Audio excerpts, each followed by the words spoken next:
Bueno, la verdad es que Israel es una combinación de muchos factores. Primero, una mentalidad emprendedora, por naturaleza, diría yo, porque es una sociedad hecha y conformada por inmigrantes. La construcción del Estado está basada en inmigrantes. Y como digo yo, el inmigrante es un emprendedor ya en su propia decisión de vida, de radicarse en otro lugar.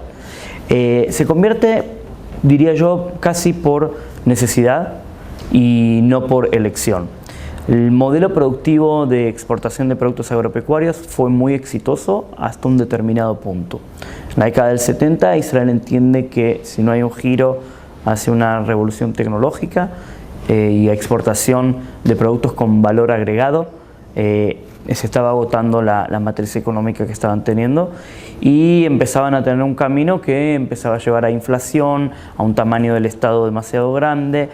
Entonces, en conjunción con diferentes factores, hubo un punto en el cual empieza a cambiar la situación en la década del 80, donde se empiezan a tomar medidas apuntando directamente a fomentar lo que es el ecosistema de innovación israelí.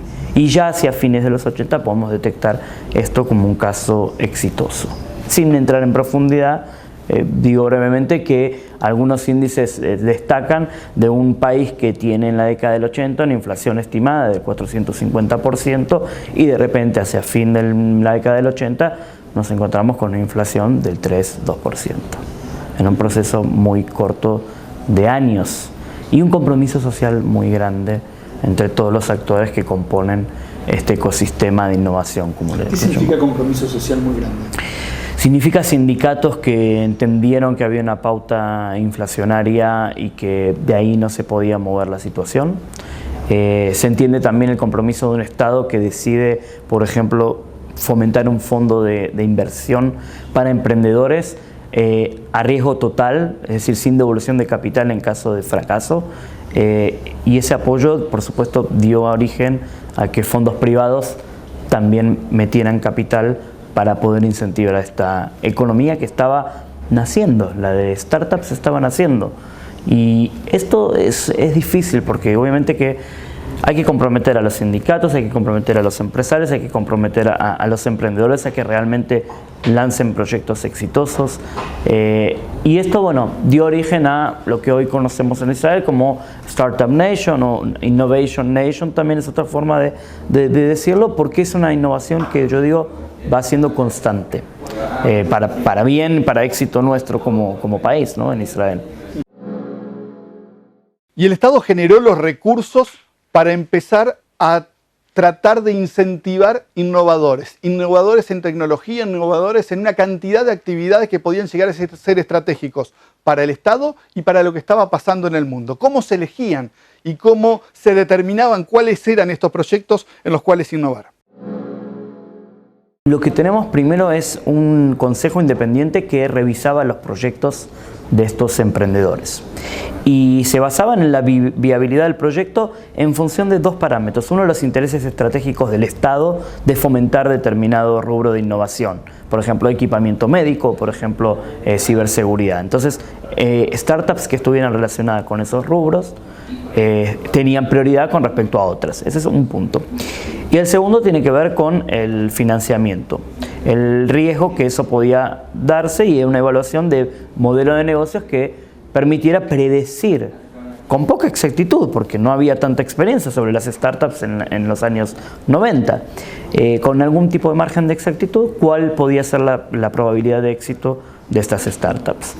La evaluación resulta interesante en cuanto a el Estado pronostica que con la venta de solamente algunas pocas compañías en un número alto, y hablamos de más de 10 millones de dólares, el fondo de reinversión iba a ser automáticamente autosustentable, porque por una tasa impositiva de venta entre una compañía startup y una compañía, por ejemplo, multinacional que la compra, el orden impositivo estamos hablando de un 30 a 35%. Entonces hacemos una cuenta rápida, una compañía que se vende en 10 millones, evidentemente retorna al fondo 3.5 millones de dólares, disponible para que nuevos emprendedores vuelvan a tomar la iniciativa y vuelvan a abrir una startup. Que en definitiva, esta es la clave del éxito. El fracaso de las anteriores startups es lo que va a posibilitar el éxito de las futuras. Y es la historia de cada uno de los emprendedores que pasa por este estadio.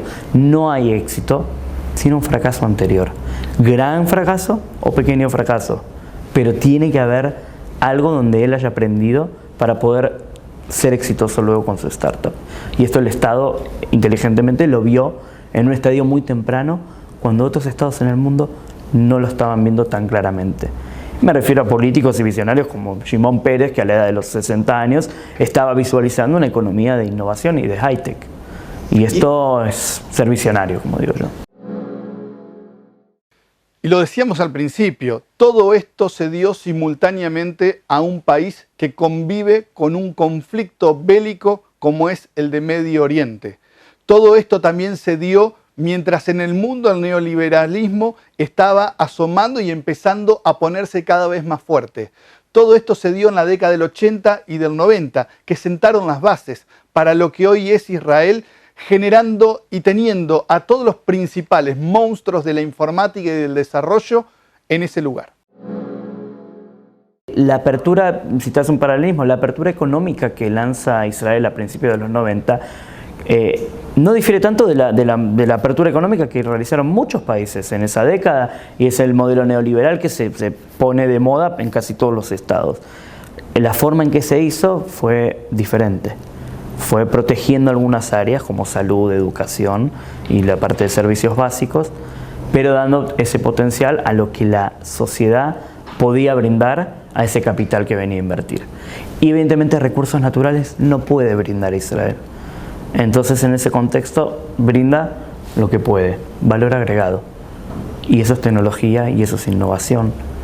Y eso también recursos hídricos, que paradójicamente Israel se convierte en líder en proveer recursos hídricos cuando en sí mismo es un país que naturalmente escasea de recursos hídricos. Indudablemente es una cuestión también de mentalidad. Digo, la mentalidad es clave en todo esto. Parece un factor quizás secundario, pero no, en realidad todo el origen tiene que ver con un cambio también de mentalidad y con una sociedad que esté dispuesta también a aceptar que eso no es gratis y que hay determinados sacrificios en el pasaje de un modelo hacia el otro. Sacrificios que tienen que hacer todos en su conjunto, tanto el privado como el público, tanto el pequeño industrial como el gran industrial. Donde se entiende esto y donde todos se comprometen y, como digo yo, a largo plazo, entonces esto sí tiene una posibilidad de ser exitoso. El cortoplacismo no es bueno para absolutamente nada de este tipo de situaciones, de ecosistemas de innovación, de proyectos a largo, digamos a mediano plazo. Y es difícil porque los resultados en las startups llevan su tiempo también. Se cuantifica en, por ejemplo, para dar algunos números, el año pasado solamente por fondos de inversión entraron al país 6.500 millones de dólares disponibles para fondos digamos para emprendedores y para empresas que están en diferentes estadios, ¿sí? Desde la semilla, desde la persona que recién empieza, hasta una compañía que ya está en round B y más allá de esto, ¿no? Que está evidentemente avanzada en su estadio. Ese es un impacto. Lo segundo, la alta tecnología hoy representa el 45% del PBI de la Argentina, de Israel, perdón. 45 de la Argentina sería muy interesante que pasara en algún futuro, Dios quiera, pero 45%, y esto es resultado de políticas de largo plazo, de, como decía antes, de una mentalidad que se fue preparando también para esto y que entendió que el valor agregado que había en esa área era notablemente mayor a la que tenía en exportación de productos agrícolas, donde era exitoso y las naranjas de Israel podrían ser muy reconocidas a nivel mundial. Pero indudablemente vender naranjas no tiene el valor agregado que tiene vender un microprocesador y exportarlo hacia todo el mundo. Entonces, otro dato que uno puede tener es la cantidad de startups que tiene el país, y realmente en cantidad de habitantes tiene la mayor cantidad de startups por habitante en el mundo, a razón de una startup por cada 1.400 personas. Esto es, indudablemente está hablando de una economía que está en permanente movimiento, en permanente innovación y en permanente desarrollo. Y esto también están buscando, los mercados también buscan esto, buscan la innovación. Las empresas tradicionales han entendido también la necesidad de moverse a este rubro. Fundan fundan departamentos de innovación dentro de las propias compañías tradicionales con el objetivo de no tener que comprar una startup en un estadio futuro y que les salga tanto dinero, sino que puedan ellos mismos incubar las propias startups dentro de las compañías. Y al fin de cuentas todo se trata de ecosistemas. Y si nos volvemos al concepto de ecosistema de la escuela primaria o secundaria, ecosistema es un lugar donde se desarrollan una cantidad de cosas que se retroalimentan una de otras y permiten que ese sistema crezca y se pueda llegar a multiplicar. Eso es lo que pasa con la innovación y las empresas, porque las propias empresas empezaron a generar las condiciones para que los propios empleados empiecen a innovar y a ser partícipes de estas nuevas innovaciones. Sí, inclusive con una tasa de participación, por ejemplo, para el empleado que desarrolló la compañía. Hace poco hicimos una visita desde nuestra compañía, una compañía que hace precisamente esto, ¿no? Se llama Meeting IL, hace programas de inmersión al ecosistema de innovación. Y en una de las visitas a Google hay un chico que tendría 20 a 30 años, estaba al frente de la presentación y nos dice, miren, en realidad lo que más me gusta de trabajar aquí es que me siento que estoy en una startup, pero con fondos ilimitados. Y tenía mucha razón en su planteo, porque es cierto, él puede crear ahí mismo su propia startup con fondos prácticamente ilimitados, porque Google no necesita buscar financistas para sus proyectos. Entonces decía, a mí hoy no me atrae irme a una startup, yo prefiero quedarme acá. En los primeros años, muchas multinacionales, estoy hablando por ejemplo de Intel, perdía empleados porque decían, yo soy muy cómodo, pero tengo un techo muy bajo. Entonces me voy y me abro una startup propia, con todo lo que aprendí de Intel, que además Intel es una fábrica de capacitación, y me armo mi propia startup. Ahora en los últimos años, Intel fue cambiando también y se adaptó un poco a este modelo, como decía yo, de Google y de tantas otras empresas que entienden que el trabajador millennial necesita ser libre para crear y para desarrollarse y no va a tener entonces que buscar una salida por una startup propia porque tiene dónde hacerlo dentro de su propio lugar y sin salir de su comodidad. Hay una cosa, por ejemplo, hay una persona que puede estar parada en la cola de un supermercado y puede estar rezongando y diciendo, no avanza, no avanza, no avanza. Y hay otra persona que sobre el mismo hecho está pensando, ¿cómo puedo hacer para hacer algo que haga más eficiente esta cola del supermercado y yo pueda así entonces hacer más rápido mi compra? Es la misma situación, el mismo hecho, dos visiones totalmente diferentes. Y ese es el cambio de mentalidad que es lo que requiere y que es lo que hace que una sociedad pueda pensar en ese ecosistema emprendedor. Claro, porque evidentemente el camino de la queja es notablemente más fácil y más sencillo e implica mucho menos trabajo que el otro. El tema es que, bueno, algunos países por obligación, como decía al principio de la nota, y no les queda otra que tienen que sí o sí tener esta asertividad y esta creatividad para poder subsistir incluso en lugares hostiles como el Medio Oriente.